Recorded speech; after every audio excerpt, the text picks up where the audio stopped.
He was quite short for his age, and the low nitrogen levels would indicate that he would have had little protein while he was growing up, so perhaps he came from quite a deprived background or quite a poor background and was malnourished when he was quite young.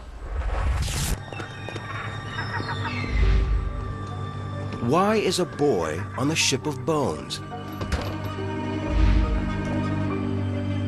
Boys as young as 11 could end up in the Navy for a number of reasons. Some were sent here by magistrates for having committed crime. This was the only option that they were given.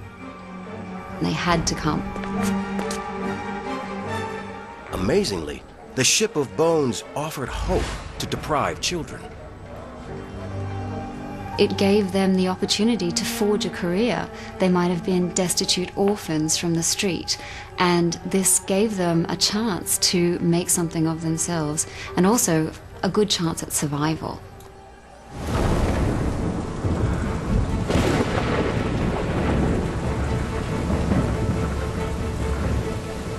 Nearly 1 in 10 of the Ship of Bones crew is a young boy. You could expect to find between 40 and 60 boys at any given time. Some of those would be here to be trained as officers, and others would be here to be trained as sailors.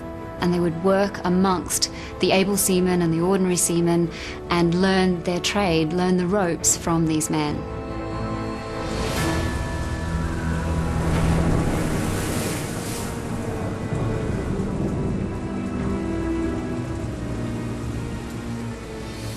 The enemy is sighted.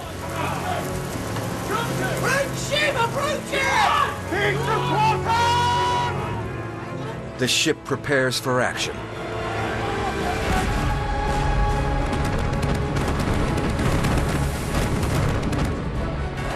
No mercy is shown the boy. He's thrust into the heat of battle. And given the job of carrying the gunpowder, he's the powder monkey. It was a very dangerous job, and it was usually fulfilled by these boys because they were small, they were agile, and they could maneuver quickly through the bowels of a ship. The boy powder monkey lives in hell.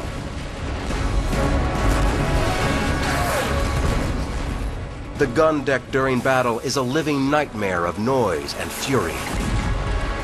The shock waves alone burst eardrums. But the powder monkey's remains suggest an even bloodier trauma. The bottom half of his left leg is gone. So here is his tibia. You can see there's an amputation just below the knee. You can see there the saw marks and where it actually was just amputated. Perhaps this was preceded by some kind of trauma, some kind of accident, or involving maybe his lower foot or lower leg. As guns blaze, the boy on the gun deck is in mortal danger.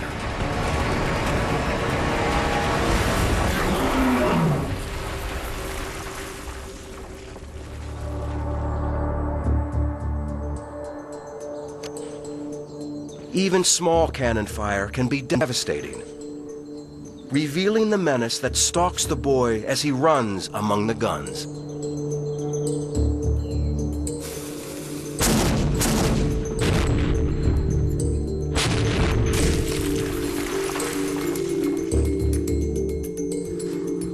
This is the damage that a 3-pound cannonball can do to a solid oak target, fired with quite a small charge of gunpowder. We've hit the target. This shows the energy in just a 3-pounder projectile, punching the hole through.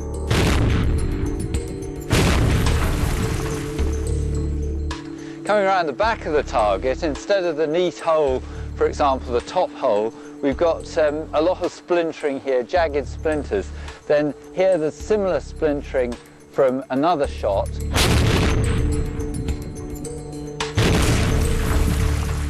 And they're not all splinters of this size. For example, there's a piece here, this is the outside, here's a bit of the black powder fouling where the cannonballs hit the outside of the target, and then shattered this side, and a piece of wood like this would be flying around the gun deck, maybe hitting you with the sharp end, the jagged end, or even sideways.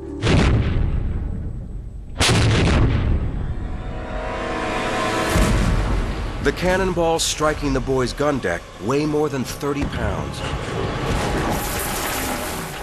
with many times more impact force, creating a deadly hail of splinters. The evidence of the boy's bones is compelling.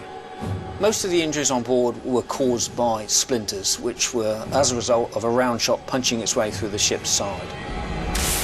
This would cause a huge shower of really long and sharp splinters that would pierce a leg, leaving the ship surgeon no option but to remove the leg in an amputation process. Dragged to the surgeon's table below deck, his fight for life begins.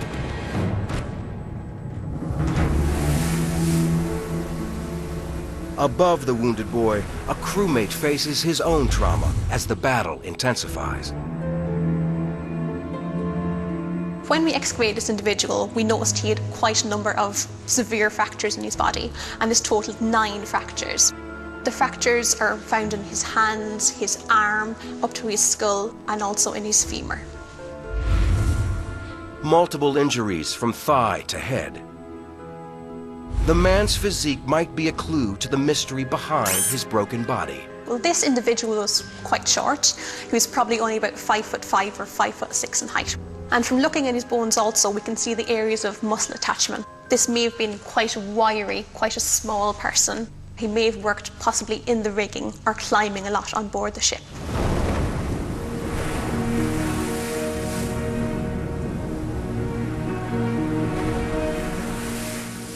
Out on the swaying masts for hours at a time. Exposed to the elements, hands torn by rope and canvas, are the top men, the Ship of Bones' death-defying elite. The top man's life depends on speed and strength, especially in the heat of action.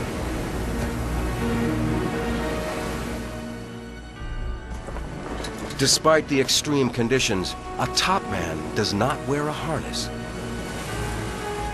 The catchphrase for topman was always one hand for yourself and one hand for the ship.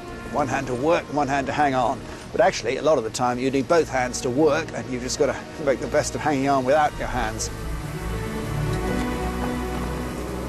Even with years of experience, something goes horribly wrong for the top man. His wrist bones are shattered. He's also broken his radius, a bone in his forearm, and moving upwards he broke his elbow. So his elbow joint is completely shattered, and also his upper arm, his humerus. Moving up to his skull, he broke his cheekbone, and he's also broken his jawbone in 3 places. It's a nightmare fall. But what knocks the master of the masts to his fate? The Ship of Bones is in an intense firefight. The top man works the sails more than 100 feet up and faces his greatest danger. The enemy deliberately targets the mast. Destroy the rigging and the ship becomes a sitting duck. To unleash maximum chaos, the enemy guns are loaded with a special ammunition called bar shot. We have 2 examples of bar shot here. This would be loaded into the weapon, and when it was fired, it would start to tumble through the air and was very effective at bringing down the masts and the yards. Also, we have here chain shot, 2 24-pound round shots that are connected with a piece of chain, very effective at bringing down the sails and the rigging.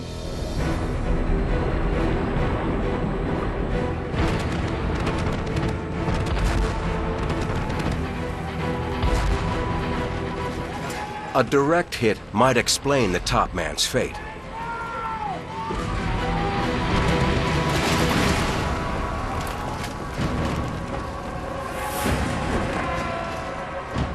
The man who fell from the mast suffered a high-energy, high-velocity impact.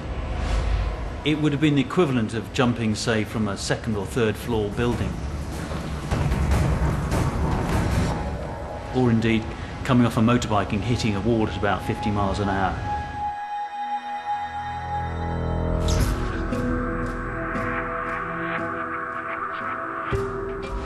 The top man's multiple fractures paint a gruesome blow-by-blow account. As the sailor fell from the mast and he landed, the first thing that he used to try and break his impact with his arms, so he put his arms outstretched like that. He's got fractures to both small bones in his hand, which would have been the force pushing back the scaphoid bone. He's got fractures of his wrist, he's got fractures of the humerus. So as the force travelled up his arm, things broke in succession. Hitting the deck, his jaw is dislocated with such force it's driven up into his skull, breaking it in 3 places. You can see the fracture in the midline, breakage, and the breakage in both sides where it does join with the skull. Incredibly, the fall doesn't kill him. Signs of healing prove he survives. His body broken, somehow he clings to life. For now.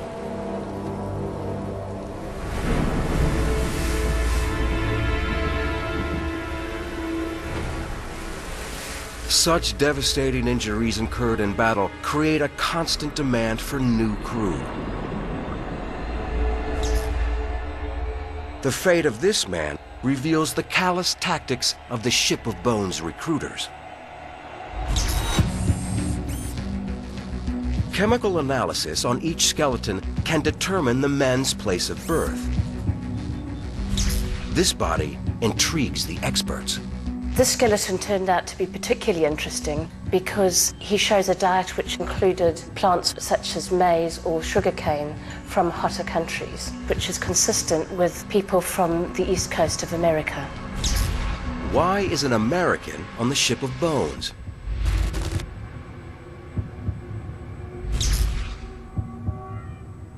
A clue is found in the diary of a known American sailor.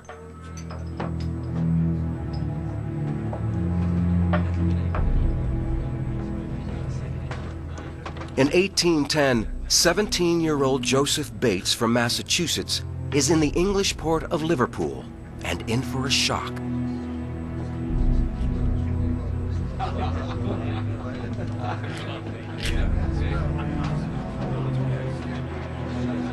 A press gang asked to which country we belonged. We produced our American protections, which proved us to be citizens of the United States. These nor our arguments would satisfy them.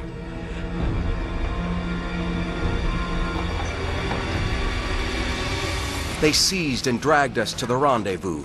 In the morning, we were examined and ordered to join the British Navy. Seaman Joseph Bates. Forcing Americans into the Royal Navy stopped at the end of the Revolutionary War in 1783. But not, it seems, for this American.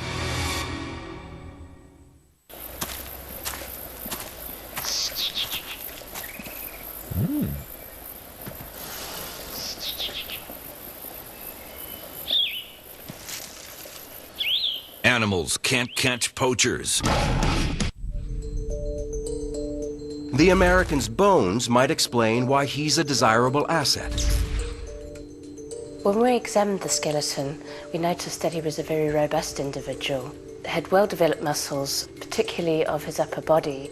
This is not very surprising in sailors, given that a lot of their time was spent in activities such as hauling on ropes, but also gunnery practice was a very strenuous activity.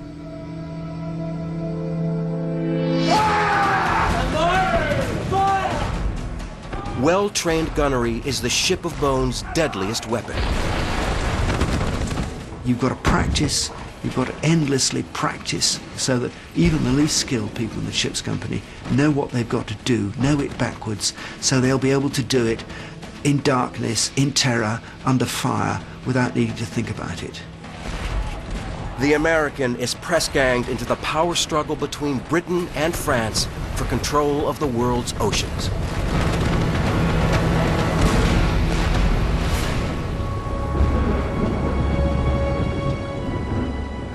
The Ship of Bones is a prison to the American.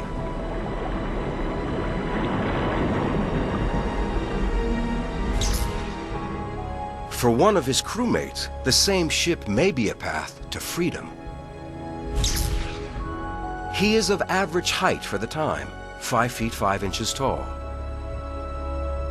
Unusual features of his skull attract the archaeologist's attention. What was particularly interesting about him is when we looked at his skull, when we look at the face shape, the shape of his nose, his eye sockets, and the general shape of his skull, it's very consistent with somebody of African ancestry, from West Africa or from the West Indies. Tests on the chemical makeup of his bones indicate he started life in a hot climate. His whole physique shows the signs of hard labor. When we look at the humerus, we see ridging on the bones that would indicate that he had well-developed chest muscles and also upper arm muscles. Similarly, there's ridging on the leg bones like the femur that would indicate that he had well-developed leg muscles as well.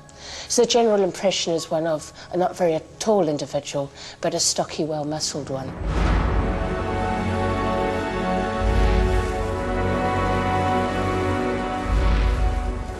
Most likely, this man was a slave on a Caribbean plantation. His path to freedom, a warship. He's welcome on the Ship of Bones, where back-breaking jobs like raising the anchor need raw strength. The men depend heavily on each other, and race means little, particularly when battle looms.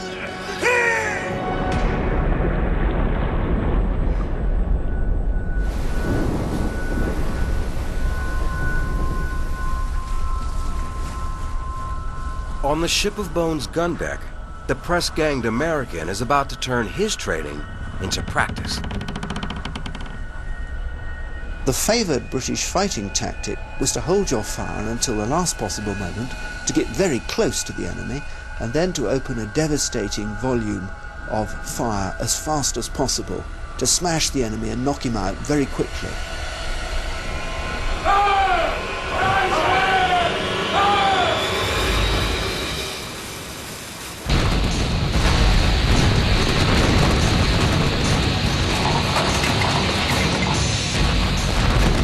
Like heavyweight boxers toe-to-toe, the warships pound each other until a lethal knockout decides the contest.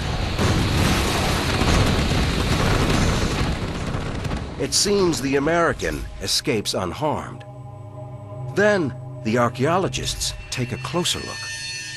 Well, when we looked at the feet, we noticed that the tip of the big toe on the right side was very short and very flattened. From that, we concluded that he'd suffered a crush fracture.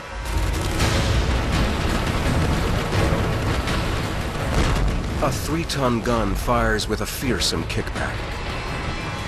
Its blast is so loud it stuns even the most experienced sailors.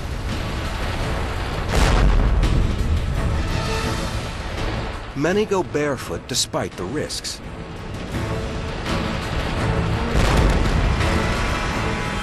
One tiny lapse of concentration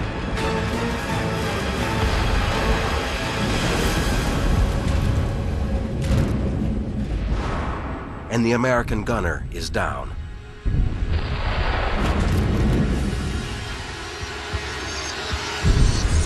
A crushed toe is agony, but it won't kill a man. Further analysis of the bones reveals something much more ghastly.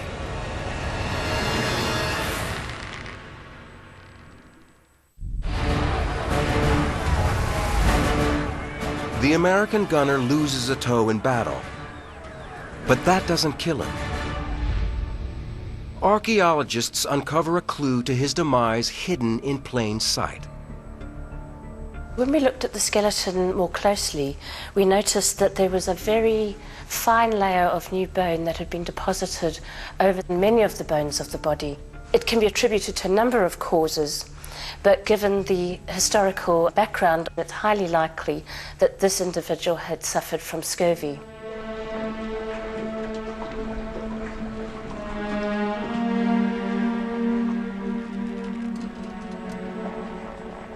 Scurvy is caused by a poor diet, a lack of vitamin C in particular. The gum has become spongy, and gum tissue protrudes from the mouth, where it immediately rots and stinks horribly. You can have black skin, your joints swell. It also had the strangest mental effects. People became very melancholy, and their senses were heightened. There are reports of men dying simply from the sound of a gunshot, or screaming in agony when they smelt flowers and fruit. So very bizarre. As scurvy grips him, the American's body begins to tear apart.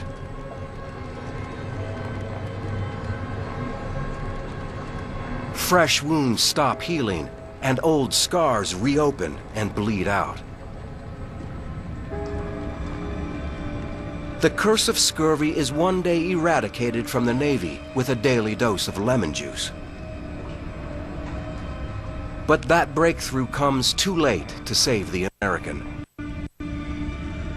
He never makes it home, dying before he reaches age 40.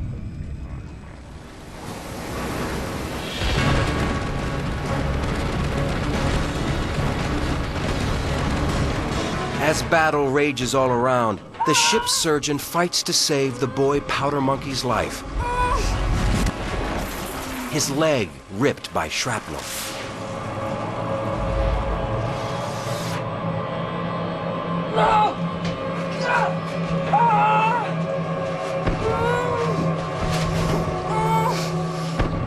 I can scarcely imagine what it must have been like to be trying to work in the bowels of a ship in dim lighting, moving with gunshots going on around me. Of course, patients didn't have any form of painkillers, so they'd have been screaming and writhing around. You had to get assistants to hold patients down. Amputation is the boy's only chance for survival.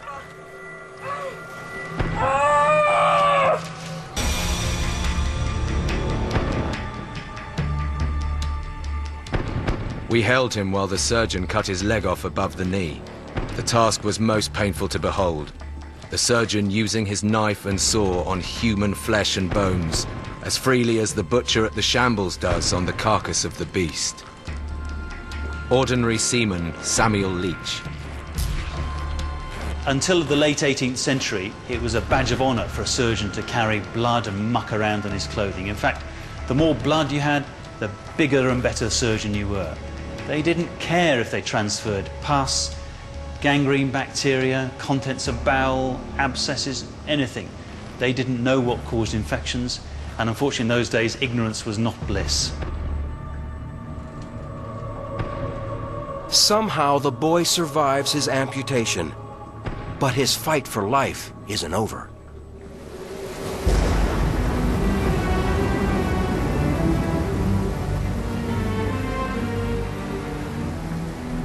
As the young boy fights the infection raging through his body, the intensity of naval warfare brings another sailor into the firing line.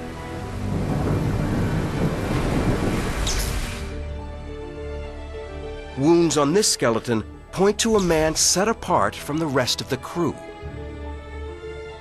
What I found so remarkable in the skeleton was when we examined the jaw. When we look at the normal side, we see a nice square angle. When we look at the other side, the angle of the jaw has become very reduced in size and very abnormally shaped. The savage wound suggests something special. This injury would have been caused by a vertical slash, probably by a heavy blade like a cutlass or sword, and this would be a vertical slicing down the face, cutting through his cheekbone and cutting right through into his jaw.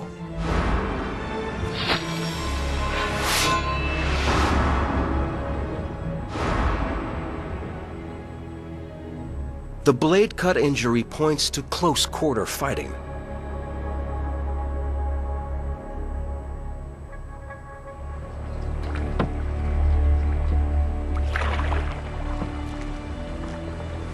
The most likely candidate is a Marine, the Navy SEAL of his time. The Marines leave the Ship of Bones on a stealth raid.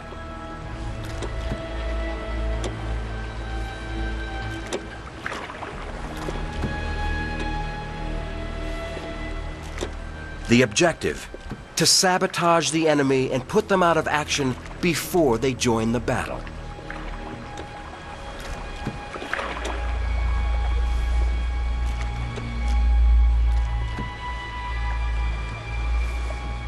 Under the nose of the enemy, the raiders jam the guns with steel pins and set charges to cripple the enemy vessel. But away from the mothership, they're terribly exposed. At any moment, they can be discovered.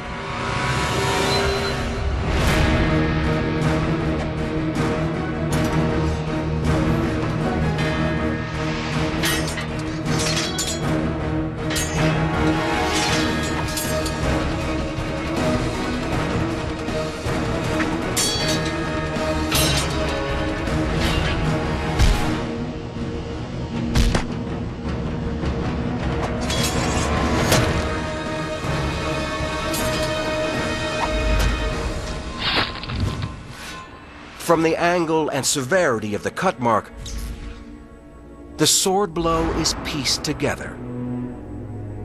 The sailor who sustained the injury to his face would have had a blow across here that would have gone through skin, muscle. It would have divided the facial nerve.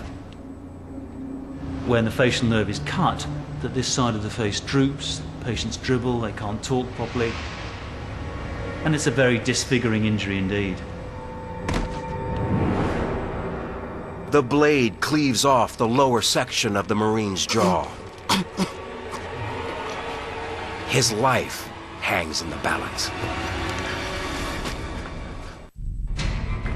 Daring raids and sea battles weaken the men aboard the Ship of Bones.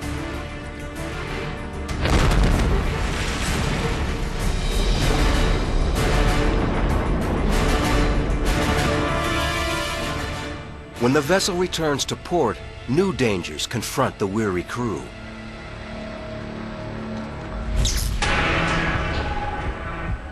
Unscathed by battle, the slave sailor is still fighting. When we look more closely at the rib cage, we notice on the right side a thickening of the shaft and quite a clear line. And this is a fracture of the rib. And we see quite extensive healing, so this happened a while before he died. Another broken bone we found were the bones of his nose. If you look here, you'll see that the bones are actually displaced and actually bent inwards. And this is from fractures of the nosal bones. This injury is most commonly associated with interpersonal violence, with being punched in the face.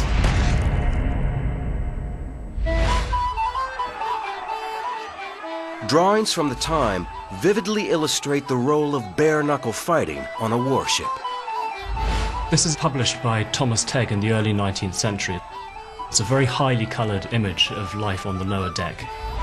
But it can also tell us a good deal about naval life too. The scene that it depicts shows a warship in harbour, which was a time where naval discipline could be somewhat slackened.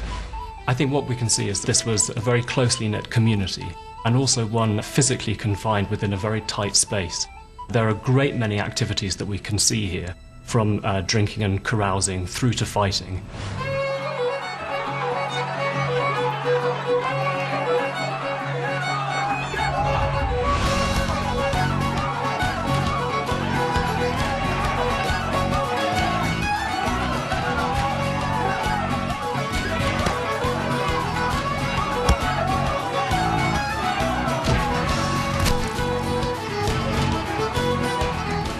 The punch of an experienced boxer can have an impact force of nearly 4 tons.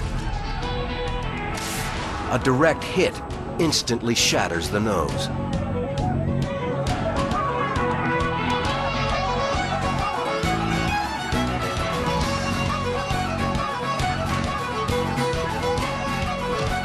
With no gloves to cushion the force, the slave sailor's rib is equally vulnerable.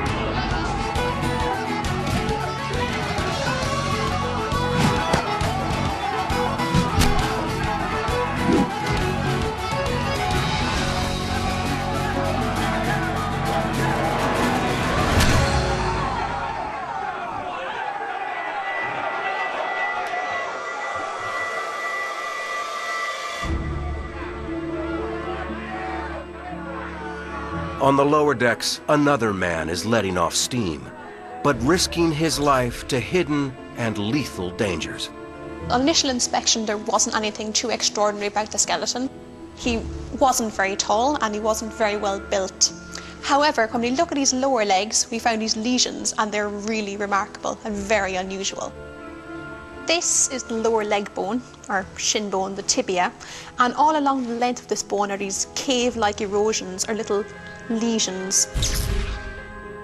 Strange pockmarks covering his skeleton catch the archaeologist's attention. And as we move up the skeleton, we find similar lesions in the arm. As you can see here, again, more of these erosions and holes into the bone. Now moving on to the skull. On the front of the skull, we have this worm-eaten appearance, similar to the rest of the bones in the skeleton. All of these lesions lead us to believe this person suffered from syphilis. Even at port, the men are rarely allowed off the ship of bones. It's their only world.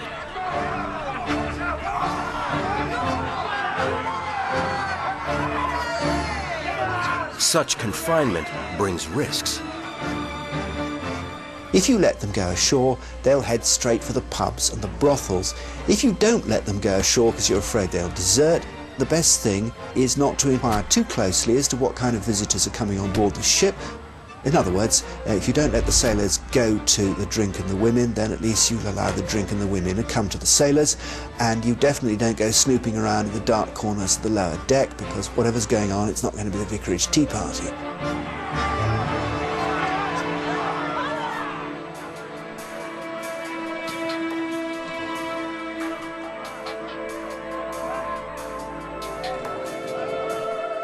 The tendency of this practice is to render a ship of war while in port a continual scene of riot and disorder, of obscenity and blasphemy, of drunkenness, lewdness and debauchery. Captain Edward Hawker. It was the standard practice that prostitutes be rowed out to the fleet, and often these prostitutes were infected with syphilis. Of course, they in turn might have been victims. They might have been infected by seamen. The other difficulty is that a seaman would have had to have paid to be cured, and the fee was 15 shillings, what would be docked from a seaman's wages. So there was no incentive to explain that he contracted this disease. A moment's pleasure is about to turn to a life of agony.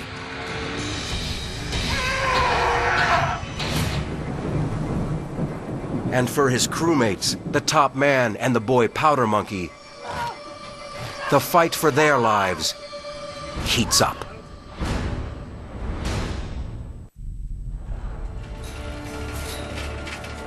One of the ship's crew has fallen prey to the hidden killer, syphilis. About a month after infection, lesions appear. With no known cure, the disease is rampant in the fleet. By the mid-19th century, there was a huge loss of manpower. Contagious Diseases Act was passed in the 1860s, which meant that any prostitute could be stopped and examined forcibly, and if she was found to have the disease, she could be put in a lock hospital until she was cured. The Navy's attempt at disease control comes too late for the syphilitic sailor. 10 weeks after contracting the disease, he suffers fevers, headaches, and hair loss. Soon after, the soft tissue of his nose and lips are eaten away. Too late, the sailor goes looking for a cure. The saying was, one night with Venus and a lifetime with Mercury. Mercury is a toxic heavy metal, and it was used in various forms. A mercury ointment might be rubbed on your sores, or you could be injected with mercury, but it produced horrible results. Scars on the bones are testimony to a grim conclusion. Because of all the involvement throughout his bones, his lower legs and his arm and his skull, we can say that this is probably tertiary stage syphilis.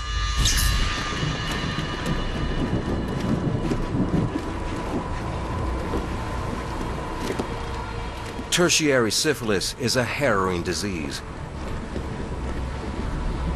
As the infection attacks his nervous system and brain, the sailor suffers seizures and shocking personality changes. Seamen who did have tertiary syphilis would simply have been unfit for service in the Navy. Aye! They would have experienced truly horrible symptoms. Their body would have been totally out of control. What are you laughing at?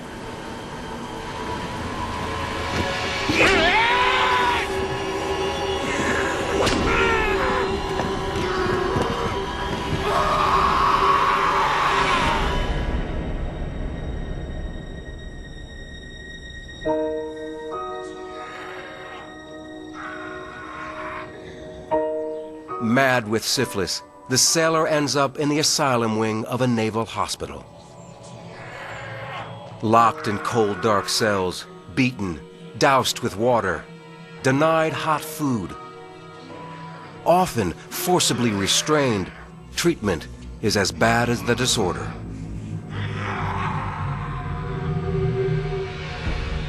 His brain slowly destroyed, the sailor sinks into a paralytic state. He dies around age 50.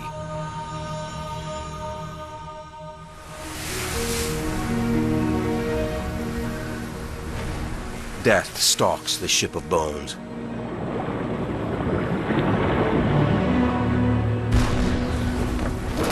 The top man who plunged from the rigging is still fighting for his life. And all this healing probably indicates that the person lived for about 2 to 3 months after the fracture occurred. To have your jaw pushed upwards with that degree of force would certainly have given him a significant head injury.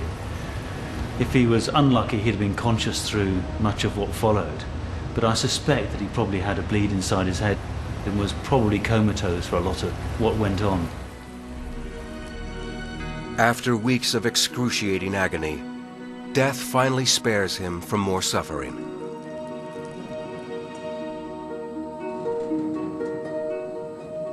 The boy powder monkey is somehow hanging on.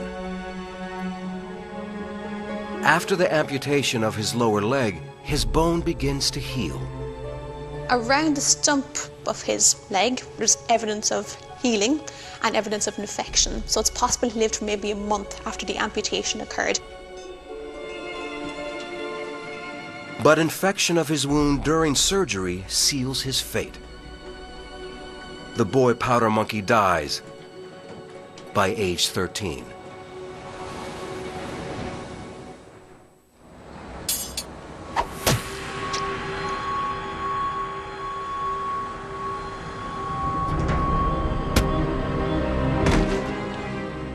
Not all of the injured sailors succumb to their wounds. Incredibly, the Marine survives. And the reason he survived and the others didn't was because of the nature of the wound. He didn't have any major blood vessels cut, so he wasn't going to die of blood loss, and he didn't have anything which was going to get horribly infected. And the reason for that is because the face has a particularly good blood supply. Facial injuries heal beautifully and often without infection. Despite the horrific damage to his jaw, the bone heals, and the disfigured Marine lives out his days as a pensioner in a naval hospital.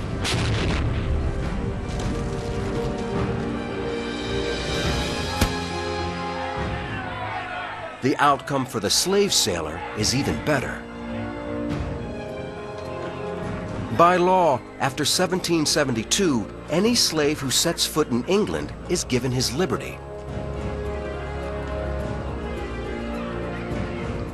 With his remains unearthed in a sailor's cemetery, it seems the slave sailor died a free man. Alongside the trophy scars of his bare-knuckle boxing, his bone shows that not every battle he faced aboard ship was won.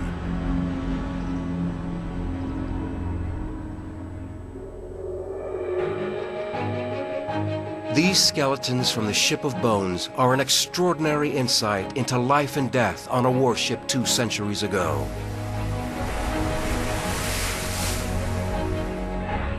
The strength, coordination, agility, stealth, suffering, and the raw courage of a child.